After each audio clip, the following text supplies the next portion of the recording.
रघुवर के दरबार में सब लोगों का खाता। करनी कर ले रे बंदे, कर्म न करियो काला।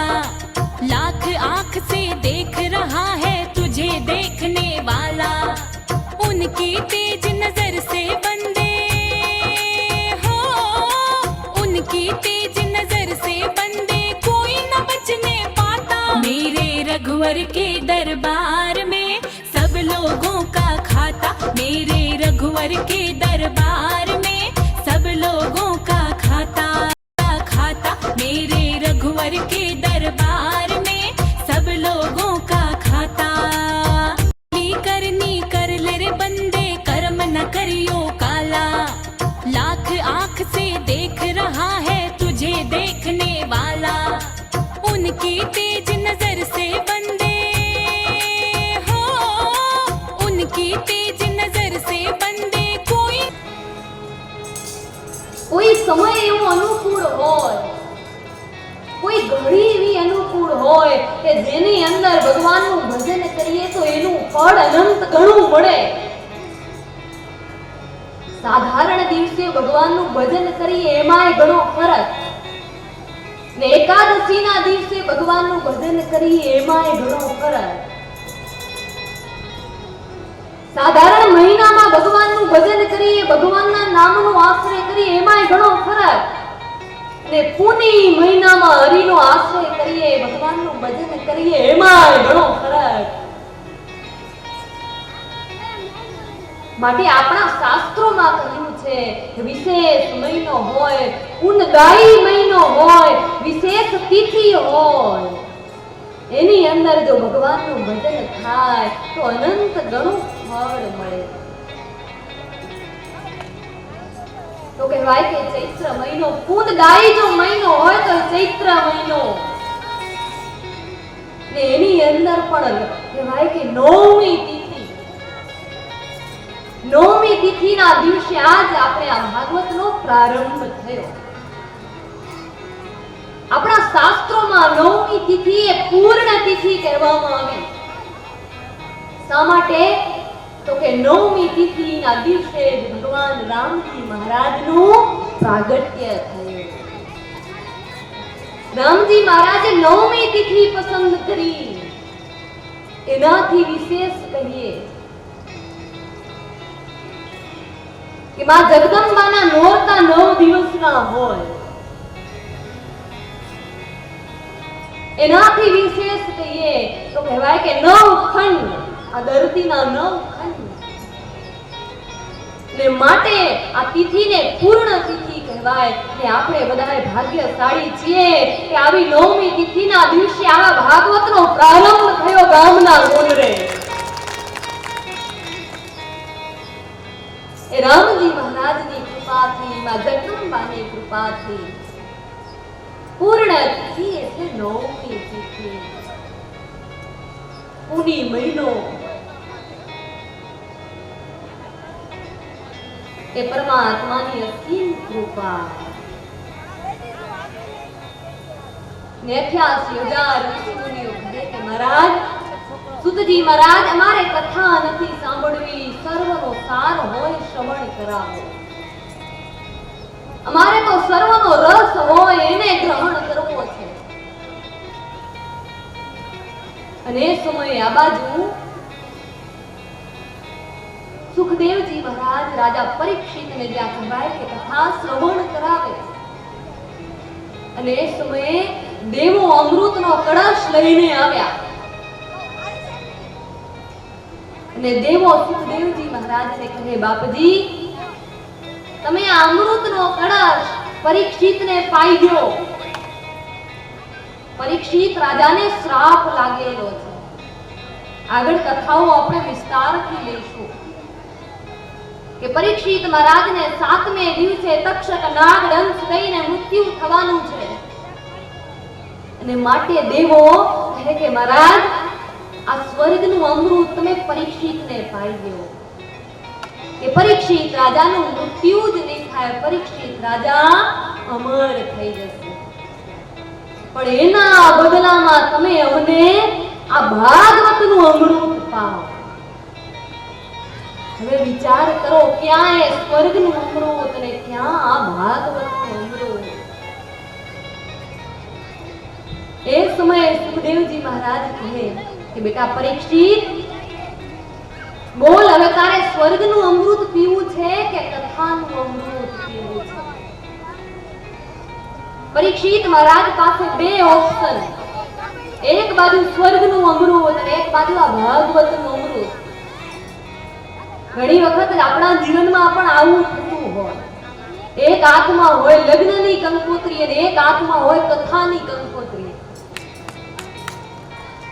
હવે જીવ વિચાર કરે કે લગ્નમાં જાવું કે કથામાં જાવું. એટલે બે ઓપ્શન માંથી કયો ઓપ્શન એ જીવનમાં ધારણ કરે એના ઉપરથી ખબર પડે કે આ જીવાત્મા ભગવાનનો ભક્ત કેવો છે. પરીક્ષિત રાજા કહે, બાપજી, આ સ્વર્ગના અમૃતથી શું થશે અને આ કથાના અમૃતથી શું થશે, તમે મને જણાવો. આપણે પણ વિચાર કરીએ કે એક બાજુ લગ્નની કંકોત્રી, એક બાજુ કથાની કંકોત્રી. લગ્નમાં જઈશ તો સારું ભોજન મળશે,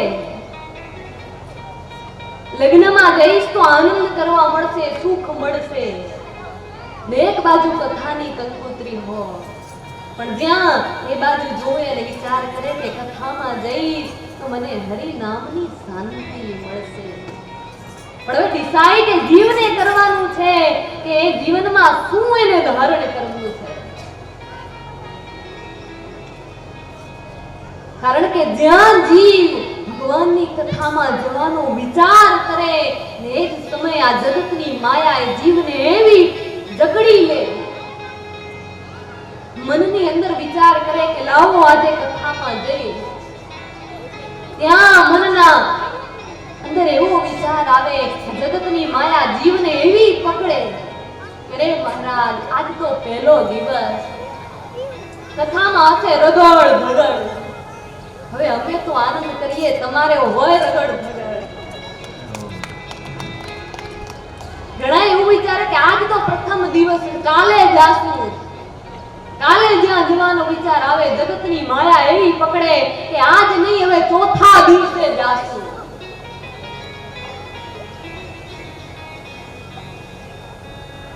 પરીક્ષિત રાજાને પ્રશ્ન કરે, મહારાજ, બેટા, તારે સ્વર્ગનું અમૃત પીવું છે કે કથાનું અમૃત? અને એ સમયે પરીક્ષિત રાજા કહે, બાપજી, મને જણાવો કે કથાના અમૃતથી શું થાય અને આ સ્વર્ગના અમૃતથી શું થાય. સુખદેવજી મહારાજ કહે, બેટા પરીક્ષિત, સ્વર્ગનું અમૃત પીશ તો તું દીર્ઘજીવી બનીશ અને કથાનું અમૃત પીશ તો દિવ્ય જીવી બનીશ. પરીક્ષિત રાજાએ પાછો પ્રશ્ન કર્યો, બાપજી, આ દીર્ઘજીવી કોને કહેવાય? આ દિવ્ય જીવી કોને કહેવાય? અને સુખદેવજી મહારાજ કહે, બેટા પરીક્ષિત, દીર્ઘજીવી એને કહેવાય કે ભગવાને 100 વર્ષનું આયુષ્ય આપ્યું હોય પણ છતાંય જીવ ભગવાનના માર્ગમાં ડગલું ના ભરે, ભગવાનના મંદિરે કેરે પગથિયું ના ચડે, ભગવાનના સત્સંગમાં જઈ અને બે ઘડી ના બેસે. જીવન તો મળ્યું હોય પણ ભગવાનના માર્ગમાં એને દિવ્ય ન બનાવે, એ જીવને દીર્ઘજીવી કહેવાય. તો કે બાપજી, આ દિવ્ય જીવી કોને કહેવાય? તો કે બેટા, દિવ્ય જીવી એને કહેવાય કે ભલે 25 વર્ષનું આયુષ્ય મળ્યું હોય, ભલે 20 વર્ષનું આયુષ્ય મળ્યું હોય, પણ 20 વર્ષમાં જીવ એવું જીવન જીવી લે કે મર્યા બાદ પણ લોકો એને યાદ કરે, એને દિવ્ય જીવી કહેવાય. બેટા, સ્વર્ગનું અમૃત પીશ તો તું દીર્ઘજીવી બનીશ, પણ આ ભાગવતનું અમૃત પીશ તો તું દિવ્ય જીવી બનીશ. જેટલું જીવન મળ્યું છે એને દિવ્ય બનાવવાનું છે. 100 વર્ષનું આયુષ્ય મળ્યું હોય પણ ક્યારે ભગવાનના માર્ગમાં જો ડગલું ના ભરીએ તો 100 વર્ષના આયુષ્યને શું કરવાનું? પણ જીવન ભલે 20 વર્ષ મળે, 25 વર્ષ મળે, પણ પણ ઓછા જીવનમાં કંઈક જીવન દિવ્ય જીવી લઈએ એને બેટા દિવ્ય જીવી કહેવા. ને આ ભગવાનની કથા, આ ભાગવતની કથા કેવી? તો કે જીવને દિવ્ય જીવી બનાવે એવી ભગવાનની કથા. અને એ સમયે પરીક્ષિત રાજા કહે, બાપજી મારે દીર્ઘજીવી નથી બનવું, મારે સ્વર્ગનું અમૃત નથી પીવું, મારે તો કથાનું અમૃત પીવું છે, મારે તો દિવ્ય જીવી બનવું છે. અને એ સમયે કહેવાય કે સુખદેવજી મહારાજ રાજા પરીક્ષિતને આ કથાનું અમૃત પાય. અને કથાનું અમૃત કહેવાય કે પાય જોત જોતામાં 7 દિવસ વ્યતીત થયા. અને એવા પરીક્ષિત મહારાજ તનોમોણ ભગવાનની કથામાં થયા કે 7 દિવસમાં જ્યાં 7મે દિવસે તક્ષક નાગ દંશ દે એ પહેલા પરીક્ષિત રાજા ભગવાનમાં લીન થઈ ગયા. પરીક્ષિત રાજાને મોક્ષ મળી ગયું. આવી અદ્ભુત ભગવાનની આ ગાથા કે મૃત્યુને સુધારનારું કોઈ હોય તો આ ભાગવત ભગવાનની કથા. જીવન જીવતા શીખવું હોય તો રામાયણ પાસે જવું પડે, પણ મૃત્યુને મંગલમય બનાવવું હોય તો ભાગવતની શરણમાં બેસવું પડે. કારણ કે મૃત્યુને મંગલમય કોઈ બનાવનારું હોય તો ભગવાનનું ભાગવત. અદ્ભુત ભાગવત કહેવાય કે સુતજી મહારાજ 88,000 ઋષિ મુનિઓને શ્રવણ કરાવે. આ બાજુ 88,000 ઋષિ મુનિઓ પ્રશ્ન કરે, બાપજી આ ભગવાનની કથા કેવી છે? આ ભગવાનની કથાને શ્રવણ કરીને જીવનમાં શું મળે? તો કે ભગવાનની કથા એવી દિવ્ય છે કે આ ભાગવતની કથા શ્રવણ કરીએ એટલે ભક્તિ, જ્ઞાન અને વૈરાગ્ય જીવનમાં જાગે. ભગવાનની કથા કેવી છે? તો કે ભગવાનની કથા, ભાગવતની કથા એવી છે કે જેને શ્રવણ કરીએ એટલે ભક્તિ જાગે, જ્ઞાન જાગે અને વૈરાગ્ય જાગે. તો 88,000 ઋષિ મુનિઓ કહે, બાપજી એવું કોઈ ઉદાહરણ, એવી કોઈ કથા હોય તો કહો કે જેના દ્વારા હરિની કથાને શ્રવણ કરી અને ભક્તિ, જ્ઞાન, વૈરાગ્યનો વધારો થયો. અને કહેવાય કે સુતજી મહારાજ 88,000 ઋષિ મુનિઓને ગાથા શ્રવણ કરાવે. કલીના પ્રભાવની કથા. એક વખત દેવર્ષિ નારદ આ ધરતી પર ભ્રમણ કરવા માટે નીકળ્યા. દેવર્ષિ નારદ કહેવાય કે ભ્રમણ કરવા માટે નીકળ્યા. અનેકો તીર્થોમાં ફર્યા, પણ દેવર્ષિ નારદને કળિયુગમાં ક્યાંય શાંતિ જોવા મળી નહીં. મોટા મોટા તીર્થોમાં દર્શન કર્યા, પણ દેવર્ષિ નારદને શાંતિ જોવા મળી નહીં. માત્ર કળિયુગની અંદર કહેવાય કે જીવાત્માઓ બધાય આળસને, પ્રમાદને, નિંદ્રાને વશ થયા, લોભને વશ થયા. અને જ્યાં જોયું ત્યાં કહેવાય કે ભક્તિ ધરડી જોઈ, જ્ઞાન વૈરાગ્ય મૂર્છામાં જોયા. અને ત્યાંથી ફરતા ફરતા દેવર્ષિ નારદ એ ભગવાનની લીલા ભૂમિ વૃંદાવનમાં ગયા. ને વૃંદાવનની અંદર જ્યાં જોયું તો અદ્ભુત દ્રશ્ય. એક નવયુવાન સ્ત્રી સ્વધાર આંસુથી રડી રહી છે અને ગોદમાં બંને વૃક્ષો કહેવાય કે દીકરાઓ વૃદ્ધ પડ્યા છે. વૃદ્ધાવસ્થામાં બંને દીકરાઓ પડ્યા ને નવયુવાન સ્ત્રી સ્વધાર આંસુથી રડી રહી છે. ને જ્યાં એ સ્ત્રીની નજર દેવર્ષિ નારદ ઉપર પડી અને એ જ સમયે નવયુવાન સ્ત્રી કહે કે મહારાજ ભોગો સાધુ ક્ષણમ તિષ્ઠ મત ચિંતા મપી નાશયઃ.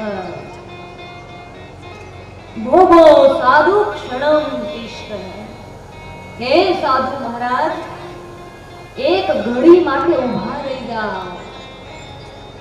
સાધુ જો એક ક્ષણ માટે ઊભા રહે ને તોય જગતના જીવોનું કલ્યાણ કરી દે. ને માટે દેવી કહે કે મહારાજ ભોગો સાધુ ક્ષણમ તિષ્ઠ. એક ક્ષણ માટે ઊભા રહો મહારાજ. મત ચિંતા મપી નાશયઃ. મારી ચિંતાનું કારણ દૂર કરો. અને એ સમયે કહેવાય કે સાધુ મહારાજ દેવર્ષિ નારદ એ દેવીને કહે કે મહારાજ તમે કોણ છો? તમે શા માટે રડી રહ્યા છો? અને એ સમયે કહે દેવી કે અહમ ભક્તિ રીતિ ખ્યાતા ઇમો મે તનયો મતા જ્ઞાન વૈરાગ્ય નામાનો કાલ યોગેન જર્જરે. અહમ ભક્તિ એ દેવી કોણ છે? તો કે ભક્તિ રાણી. અને ગોદમાં પડેલા બે વૃદ્ધ પુરુષો કોણ છે? તો કે ભક્તિ રાણીના બંને દીકરા જ્ઞાન ને વૈરાગ્ય. જ્ઞાન ને વૈરાગ્ય ભક્તિના બે દીકરાઓ છે. ભક્તિ રાણી યમુનામાં સ્નાન કર્યું એટલે નવયુવાન થયા, પણ જ્ઞાન અને વૈરાગ્ય હજી મૂર્છામાં પડ્યા છે, વૃદ્ધા અવસ્થામાં પડ્યા છે. હવે આજ અહીંયા પર ભક્તિ રાણીની દશા બગડી. કહેવાય કે માં વૃદ્ધ હોય, દીકરા યુવાન હોય, પણ આજ ભક્તિ રાણીની દશા બગડી. ને કહેવાય કે માં યુવાન અને દીકરાઓ વૃદ્ધ. જેના દીકરાઓ વૃદ્ધ હોય, માં યુવાન હોય, માની દશા કેવી હશે? ભક્તિ રાણી ચોધાર આંસુઓથી રડે, મહારાજ મારી ચિંતાનું કારણ તમે દૂર કરો. મારા બંને દીકરાઓને તમે જાગૃત કરો. ને સમયે દેવર્ષિ નારદ કહે ભક્તિ રાણી તમે ચિંતા ના કરો, તમે હરિના ચરણોનું ચિંતન કરો. આપણા સાધુ સંતો પણ કહે કે જીવનમાં બાપ ચિંતા ન કરાય, હરિના ચરણોનું ચિંતન કરાય. કારણ કે આ ચિંતા કેવી છે? કે ચિંતા એવી છે કે આખા માણસને બાળી અને ભસ્મ કરી નાખે. ચિતા તો મૂળદાને બાળે, પણ ચિંતા સાજા માણસને બાળી નાખે. માટે આપણા સાધુ સંતો કહે, બ્રાહ્મણો કહે કે મહારાજ હરિના ચરણોનું ચિંતન કરો. ને દેવર્ષિ નારદ પણ કહે કે દેવી તમે ચિંતા ના કરો, તમે હરિના ચરણોનું ચિંતન કરો. ને સમયે કહેવાય કે દેવર્ષિ નારદ ભક્તિ રાણીને આશ્વાસન આપ્યું, દેવી તમે પરમાત્માના ચરણોનું ધ્યાન કરો. આ બાજુ દેવર્ષિ નારદ જ્ઞાન અને વૈરાગ્યના ચરણની અંદર વેદોનું જ્ઞાન કહે, શાસ્ત્રોનું જ્ઞાન કહે, પણ જ્ઞાન અને વૈરાગ્યની મૂર્છા દૂર થતી નથી. ભક્તિ રાણી ચિંતામાં મુકાયા, કહે મહારાજ ઇદમ સ્થાનમ પરિતજ્ય વિદેશે ગમ્યતામ મયા. કે તમે જો મારા દીકરાઓને મૂર્છામાંથી દૂર નહીં કરો, તમે મારા દીકરાને જાગૃત નહીં કરો, તો ઇદમ સ્થાનમ પરિતજ્ય, આ સ્થાનને છોડી વિદેશે ગમ્યતામ મયા, વિદેશમાં ચાલી જઈશું.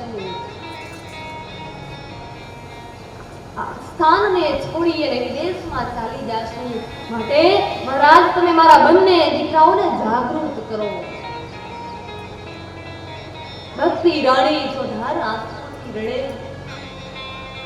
ને દેવર્ષિ નારદ વિચાર કરે કે એવું શું સાધન કે ભક્તિ રાણીનો પ્રચાર પ્રસાર થાય, જ્ઞાન વૈરાગ્યની મૂર્છા દૂર થાય. અને એ સમયે કહેવાય કે દેવર્ષિ નારદ તો ભક્તિના આચાર્ય,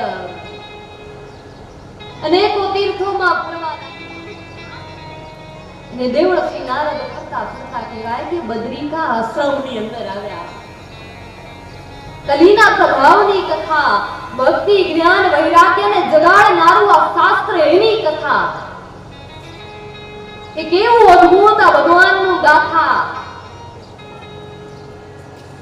ફરતા ફરતા દેવર્ષિ નારદ બદ્રિકા આશ્રમની અંદર આવ્યા અને બદ્રિકા આશ્રમની અંદર કહેવાય કે બ્રહ્માજીના ચારે દીકરાઓ સનત કુમારોની નજર દેવર્ષિ નારદ ઉપર પડી. સનત કુમારો કહે કે બાપજી, હરિ કો દાસ કબોવે ના ઉદાસ. ભગવાનનો ભક્ત ક્યારે ઉદાસ ના હોય. પણ એ દેવર્ષિ નારદ, આજ લાગે છે તમારા મુખમંડળ ઉપર કંઈક ચિંતાઓ આવી છે. એવી તો તમને શું ચિંતા આવી કે આજ તમે ભગવાનના ભક્ત થઈ અને ઉદાસ થઈ ગયા, આટલા ચિંતિત થઈ ગયા?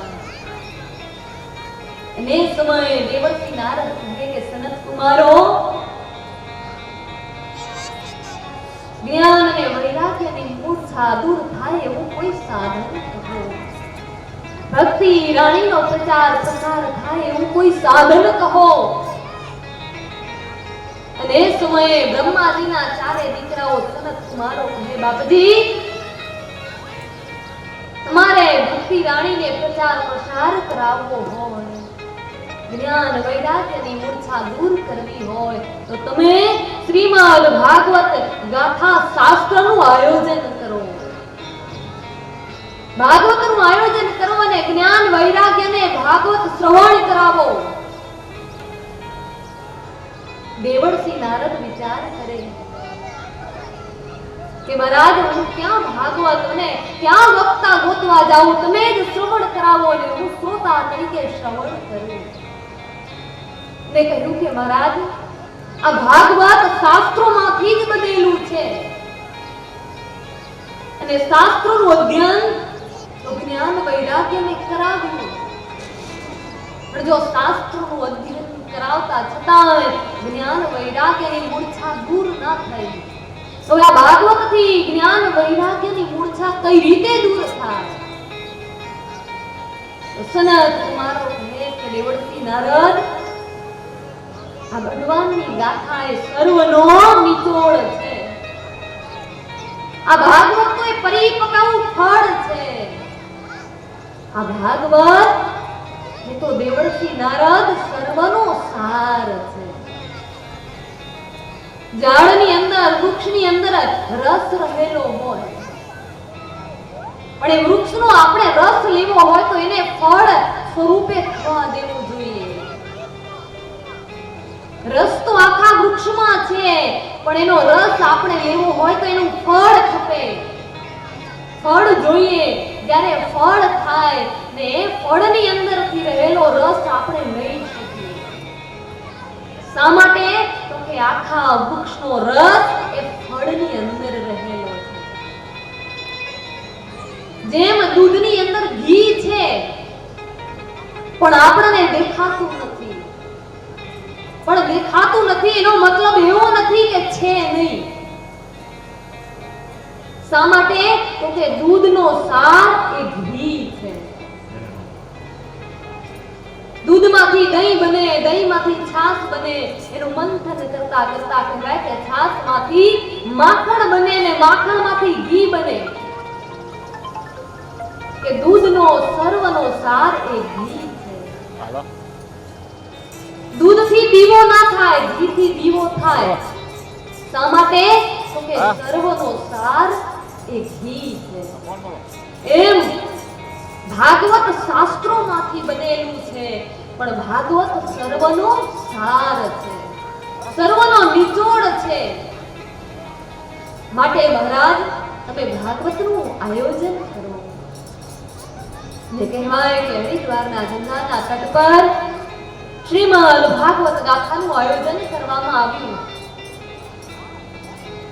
અને એ જ સમયે આ બાજુ ધીમે ધીમે ધીમે કહેવાય કે ગંગાના તટ પર એ વાયુ વહેતો વહેતો યમુનાના તટ પર પહોંચ્યો. યમુનાના તટ પર વાયુ ભાગવત ભગવાનના શબ્દોનો વાયુ પહોંચ્યો ને જ્યાં એ વાયુ જ્ઞાન ને વૈરાગ્યના કણની અંદર પહોંચ્યો ને એ જ સમયે કહેવાય કે ભાગવતના શબ્દો સાંભળી ભગવાનની ગાથા સાંભળી ને જ્ઞાન ને વૈરાગ્યની મૂર્છા દૂર થઈ ભક્તિ રાણી નાચવા લાગ્યા ને ત્યાંથી કહેવાય કે ત્રિવેણી સંગમ ભક્તિ જ્ઞાન વૈરાગ્ય દોડતા દોડતા નૃત્ય કરતા કરતા હરિદ્વારના ગંગાના તટ પર પહોંચ્યા. ને કહેવાય કે આખી સભા ભરાણી ને સભાની વચ્ચે ભક્તિ જ્ઞાન વૈરાગ્ય નાચવા લાગ્યા. ને આ બાજુ કહેવાય કે દેવો પુષ્પની વરસાદ કરવા લાગ્યા, ઢોલ નગારા શરણાઈઓ વાગવા લાગી ને આનંદ આનંદમાં સર્વ ગાવા લાગ્યા.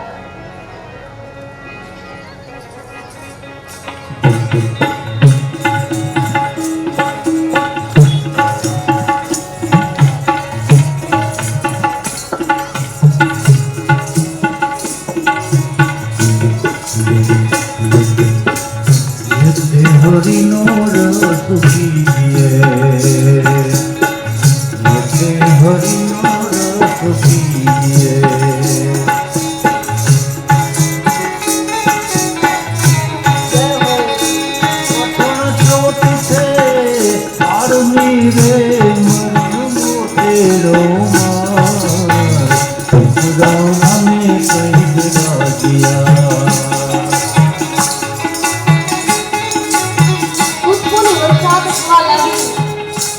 આખી સભાની અંદર આનંદ આનંદ છવાઈ ગયો. ઢોલ નગારા શરણાઈઓ વાગવા લાગી. એ જ કહેવાય કે સભાની અંદર ભક્તિ જ્ઞાન વૈરાગ્ય નૃત્ય કરવા લાગ્યા, આનંદ આનંદથી ગાવા લાગ્યા. ગોવિંદ હરે મુરારે હે નાથ નારાયણ વાસુદેવા. શ્રી કૃષ્ણ ગોવિંદ હરે મુરારે હે નાથ નારાયણ વાસુદેવા.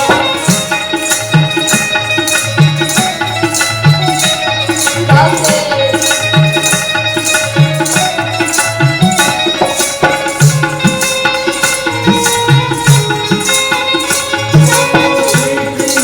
ગોવિંદ હરે મુરારે હે નાથ નારાયણ વાસુદેવા.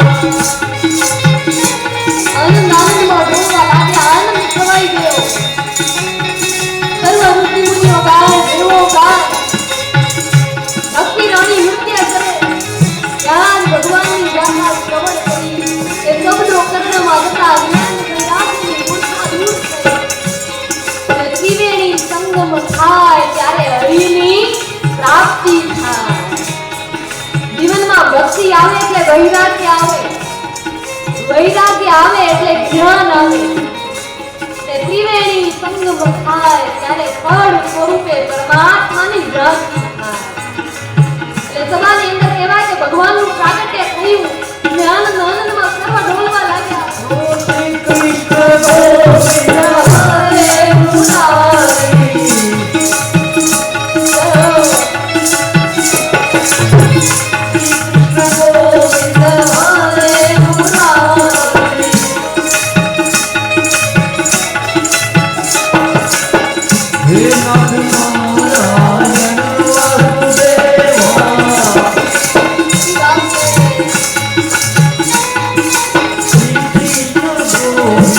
હરે મુરારે હે નાથ નારાયણ વાસુદેવા.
ભગવાને ભક્તિ રાણીને વરદાન આપ્યું કે જ્યાં જ્યાં મારા ભક્તો મારા ગુણગાન ગાતા હશે ત્યાં ત્યાં ભક્તિ તમારો હૃદયની અંદર વસવાટ થાય.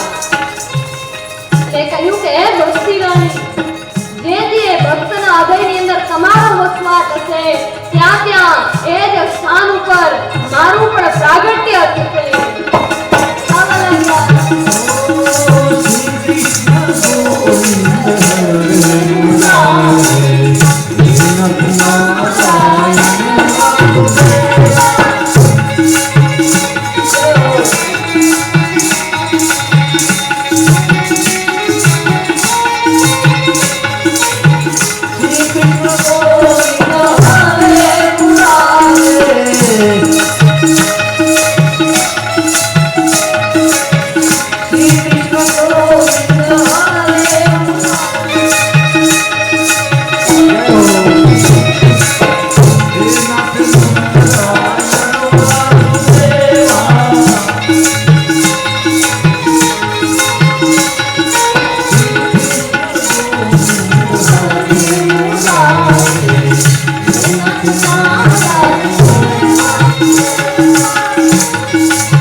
કૃષ્ણ ગોવિંદ હરે મુરારી હે નાથ નારાયણ વાસુદેવા. એ ગંગાના તટ પર વહેતો વહેતો વાયુ યમુનાના તટ પર પહોંચ્યો ને કહેવાય કે જ્ઞાન વૈરાગ્યના ખરડામાં જ્યાં વાયુ પહોંચ્યો, શબ્દ પહોંચ્યા ભાગવતના, ને જ્ઞાન વૈરાગ્યની મૂર્છા દૂર થઈ ગઈ. ભક્તિ રાણીનો પ્રચાર પ્રસાર થયો. ને આ ભાગવત તો કેવું અદ્ભુત છે બાપ, કે જે ભક્તિ જ્ઞાન વૈરાગ્યને જગાડનારું, અદ્વૈત આત્માઓને મુક્તિ અપાવનારું,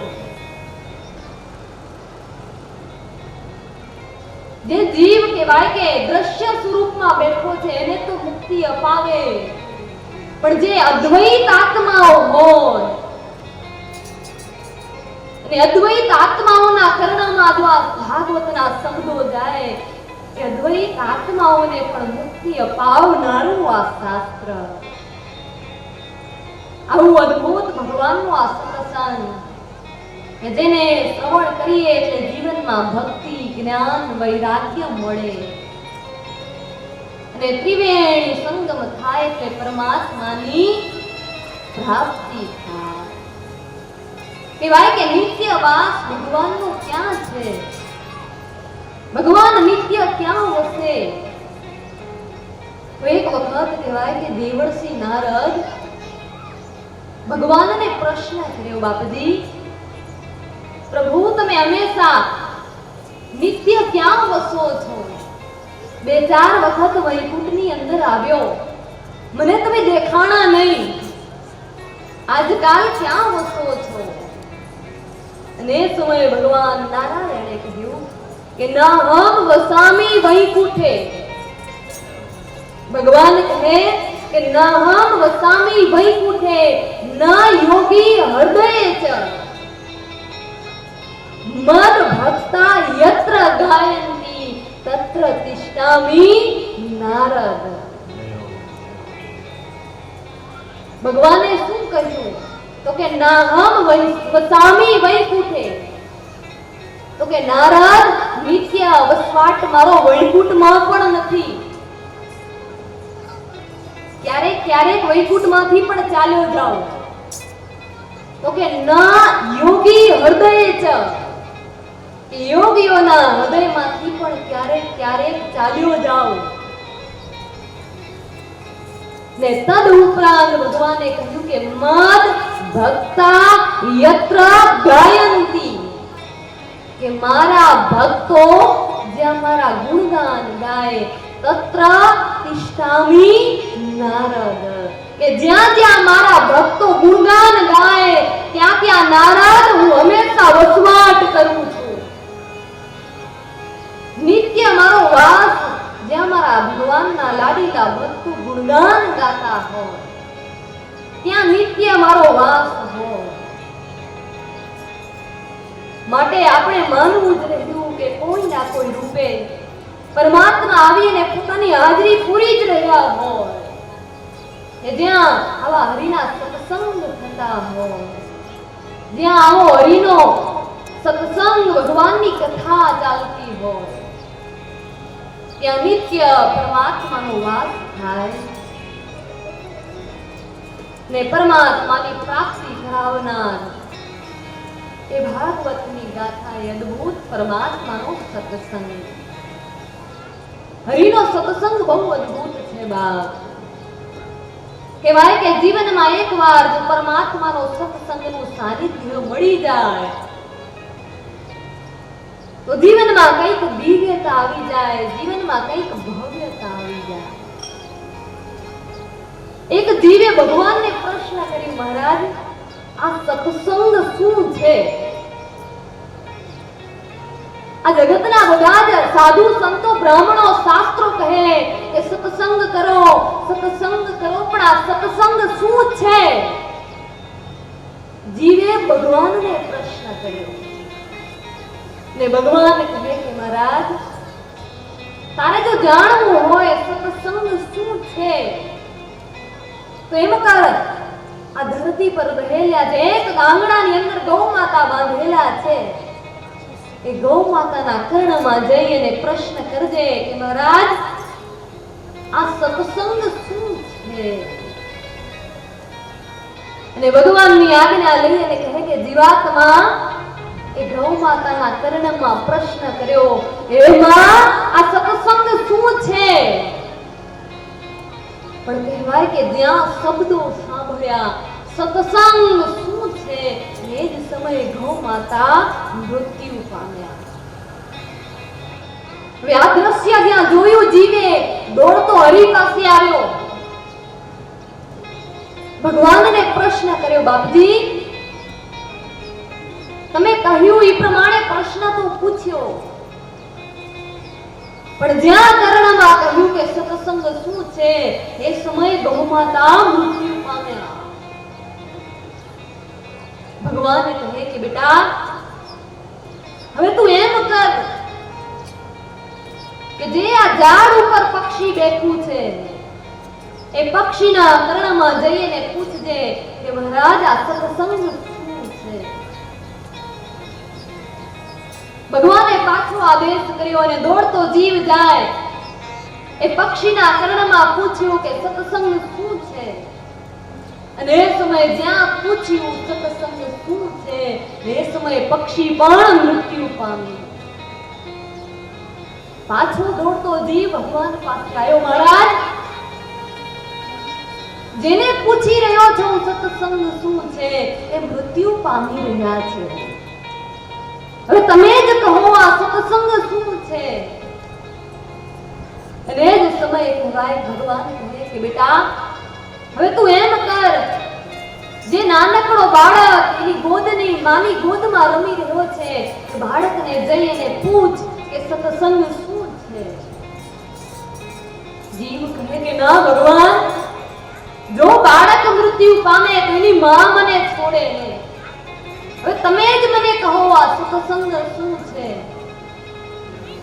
પણ ભગવાન કહે કે જીવ એકવાર જઈને બાળકને પૂછ સત્સંગ શું છે? અને જીવ પાછો દોડતો આવ્યો અને બાળકના કર્ણમાં કાનમાં પૂછ્યું કે બેટા આ સત્સંગ શું છે? અને એ સમયે કહેવાય કે બાળક ભગવાનનું સ્વરૂપ કહેવાય ને બાળકની નાભીમાંથી નાદ નીકળ્યો કે રે ભલા માણસ, હજી તું સમજી શક્યો નહીં આ સત્સંગ શું છે? મને ગૌ માતાનું શરીર મળ્યું તે મને પૂછ્યું સત્સંગ શું છે? મારી મુક્તિ થઈ ગઈ. પક્ષીનું શરીર મળ્યું, તેમને પૂછ્યું સત્સંગ શું છે? મારી મુક્તિ થઈ ગઈ. ને મહારાજ ત્યાંથી મને સીધો જ અવતાર માનવનો મળી ગયો. આનું નામ છે સત્સંગ. કે સીધો જ જન્મ માનવનો મળી ગયો. રે ભલા માણસ, આનું નામ છે સત્સંગ. સાચા સત્સંગ મારે હોજી રે મને લાલો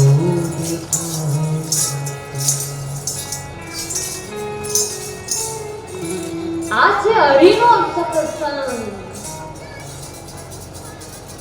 તો વિચાર કરો, સત્સંગ નામના શબ્દમાં જો આટલી તાકાત હોય તો હરિની કથામાં કેટલી તાકાત હશે?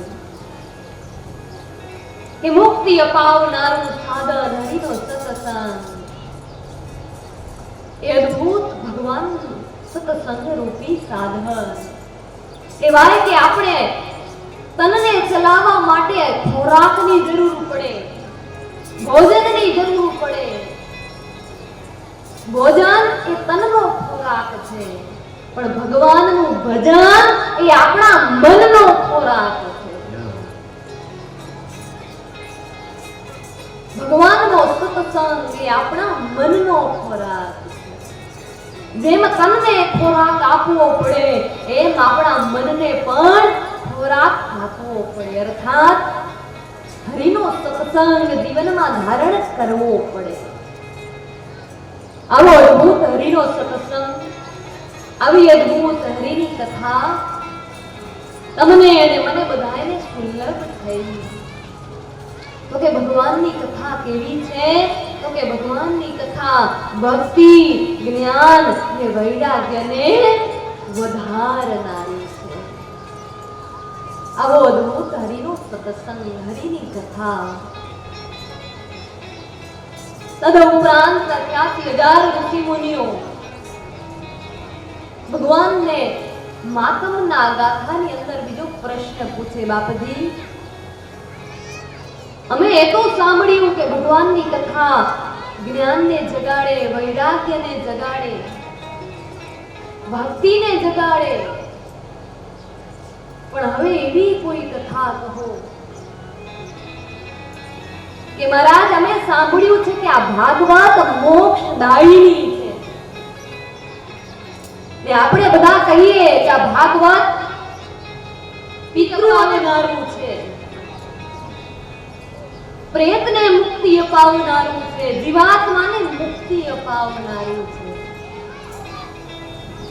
88,000 ઋષિ મુનિઓ કહે, બાપજી અમે પણ સાંભળ્યું છે કે આ ભાગવત મોક્ષદાયિની છે. તો અમને કોઈ એવી ગાથા શ્રવણ કરાવો કે આ ભાગવતની કથા શ્રવણ કરી ને કોઈ જીવાત્માની, કોઈ પ્રેત આત્માની, કોઈ પિતૃની મુક્તિ થઈ હોય એવી કથા શ્રવણ કરાવો કે જેથી જગતના લોકોને ખબર પડે કે આ ભાગવત પ્રેતને પણ મુક્તિ અપાવે, જીવાત્માને પણ મુક્તિ અપાવે. આ ભાગવત પિતૃઓને મુક્તિ અપાવનારું મોક્ષદાયિની છે. એવી કોઈ ગાથા શ્રવણ કરાવો. અને એ સમયે સુખજી મહારાજ 88,000 ઋષિ મુનિઓને ગાથા શ્રવણ કરાવે. આ બાજુ સુખદેવજી મહારાજ રાજા પરીક્ષિતને ગાથા શ્રવણ કરાવે કે તુંગભદ્રા નદીના તટ પર એક આત્માદેવ નામના બ્રાહ્મણ, એ તુંગભદ્રા નદીના તટ પર આત્માદેવ નામના બ્રાહ્મણ જેની ઘરે વૈભવ ઘણું છે, જેની ઘરે ધન ઘણું છે,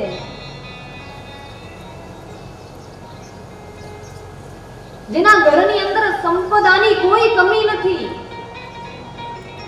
પણ એક આત્મદેવને દુઃખ સતાવે કે મહારાજ બધું જ હોવા છતાં એક શેર માટીની ખોટ, ધન વૈભવ ગાડી બંગલાએ ઘણું પણ એક સંતાન નથી.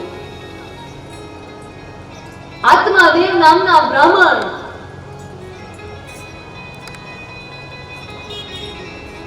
પુત્ર વિયોગની અંદર વિચાર કરે કે આવું જીવન જીવવું આના કરતા તો મૃત્યુને વાલું કરવું સારું. મનની અંદર જ્યાં વિચાર કરે કે ધન વૈભવ તો ઘણોય છે, પણ એક મારી ઘરે સંતાન નથી, મારા ગયા બાદ મારું પિંડદાન કોણ કરે? અને આ વિચાર કરી અને કહેવાય કે આત્માદેવ નામના બ્રાહ્મણ આત્મા હત્યા કરવા માટે નીકળ્યા. બ્રાહ્મણનો દીકરો આત્માદેવ નામ ને આત્મા હત્યા કરવા નીકળ્યા. ને સમયે એક સાધુ મહારાજ મળ્યા. સાધુ મહારાજે હાથ પકડી લીધો આત્માદેવનો કે રે બેટા, તમે કોણ છો? તમે ક્યાંથી આવ્યા છો? ને એવું તો જીવનમાં શું દુઃખ પડ્યું કે તમે આત્મા હત્યા કરી રહ્યા છો? ને સમયે આત્માદેવ કહે, બાબાજી, મારી ઘરે ધન વૈભવ ઘણોય છે, પણ મારે સંતાન નથી, મારે એક દીકરો નથી, ને મારે માટે આવું જીવન જીવવું એના કરતા તો મૃત્યુને વાલું કરવું સારું. સાધુ મહારાજ કહે, બેટા, ભગવાને મનુષ્યનો અવતાર આપ્યો છે, બ્રાહ્મણના ખોરી અવતાર આપ્યો, મનુષ્યનો અવતાર આપ્યો, અને એમાં બેટા તારું નામ તો આત્મદેવ, ને આત્મા હત્યા કરી રહ્યો છો. દીકરાનો મોહ છોડીને બેટા તારું કલ્યાણ કર. આત્મદેવ કહે કે મહારાજ, તમે રહ્યા સંન્યાસી, અમે રહ્યા સંસારી. એક દીકરો ના હોય એનું દુઃખ શું હોય તમે શું જાણો? માટે મને મરવા દો. તમારે જો મને આપવું હોય તો મારી ઘરે બાળકનો જન્મ થાય એવું કંઈક સાધન આપો, ને તમે જો ના આપી શકો તો મને મરવા દો.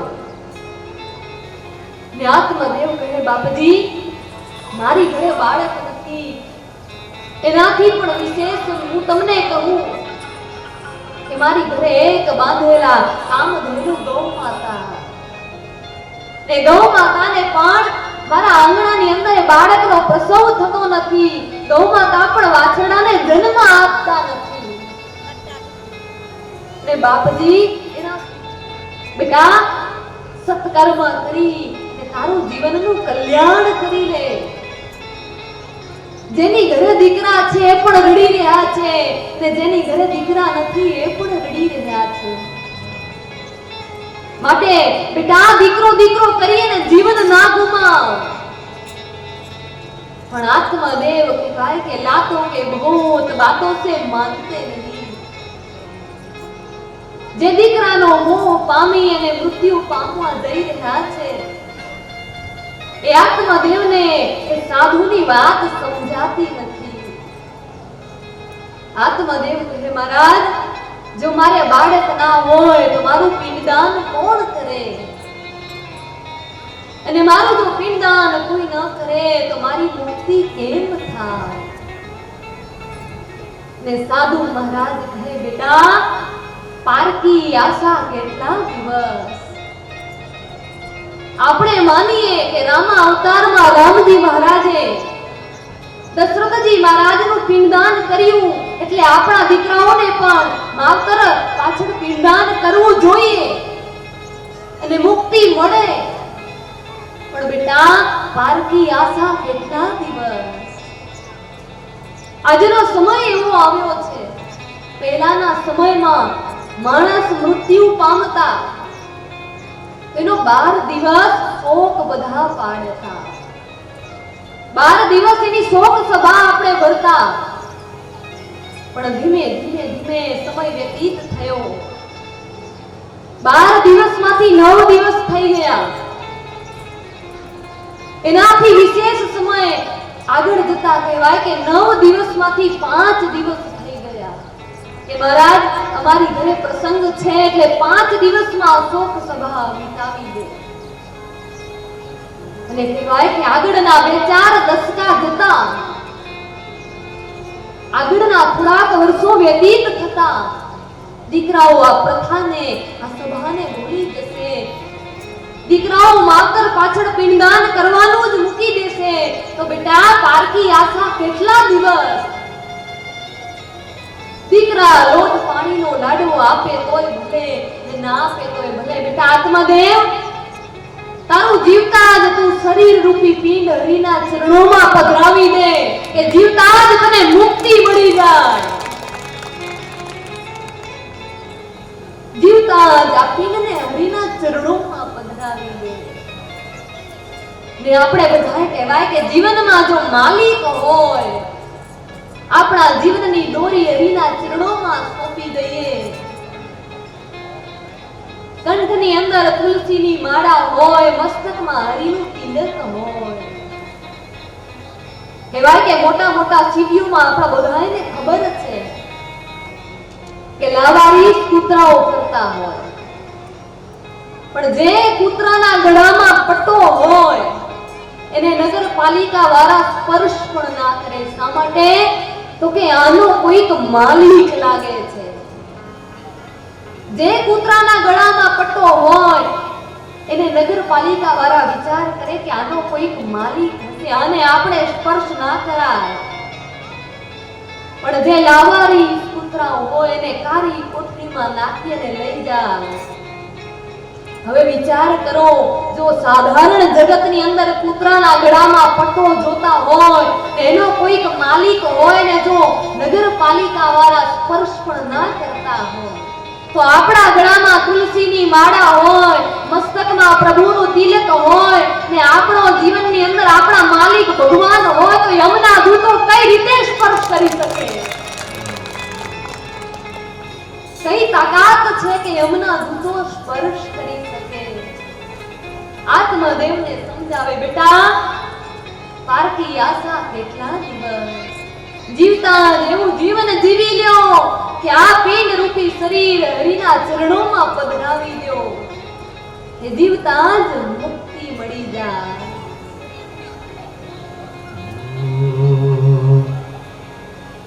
તમે ભાવે ભજો ભગવાન, જીવન થોડું રહ્યું. કહેવાય કે જીવતા શરીર રૂપી પિંડ, હૃદય રૂપી પાત્ર હરિના ચરણોમાં પધરાવી દઈએ કે જીવતા જ મુક્તિ મળી જાય. સાધુ મહારાજ કહે અને કવિના શબ્દો ગાય, તમારું કરજો કલ્યાણ, જીવન થોડું રહ્યું.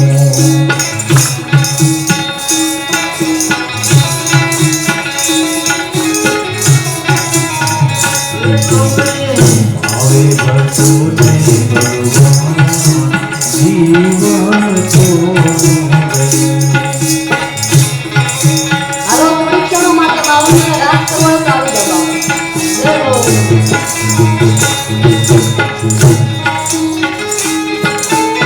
હરિના નામનો આનંદ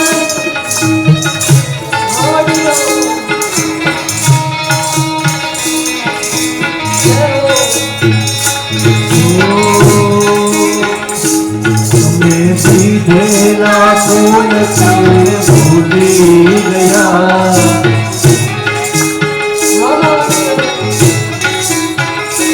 તમે પીધેલા ફૂલ ભૂલી ગયા.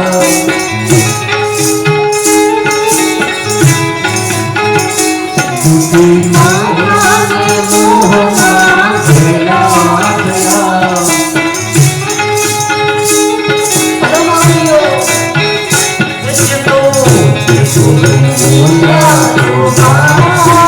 જીવન થોડું.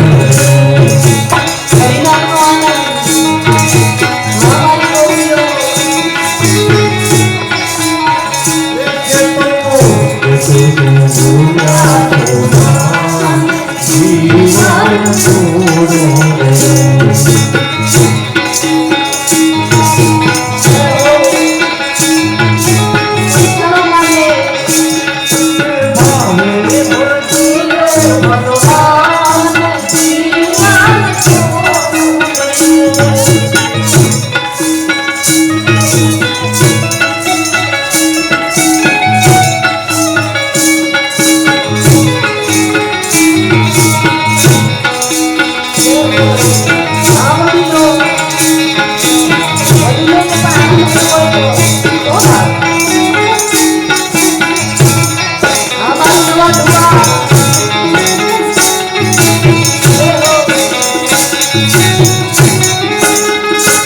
બળપણને યુવાનીમાં કરતું ગયું.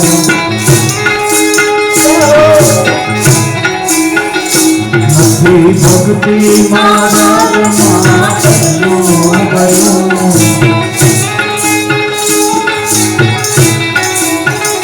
હવે માટે જો જીવન છોડું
ઘર કરવા ગોવિંદ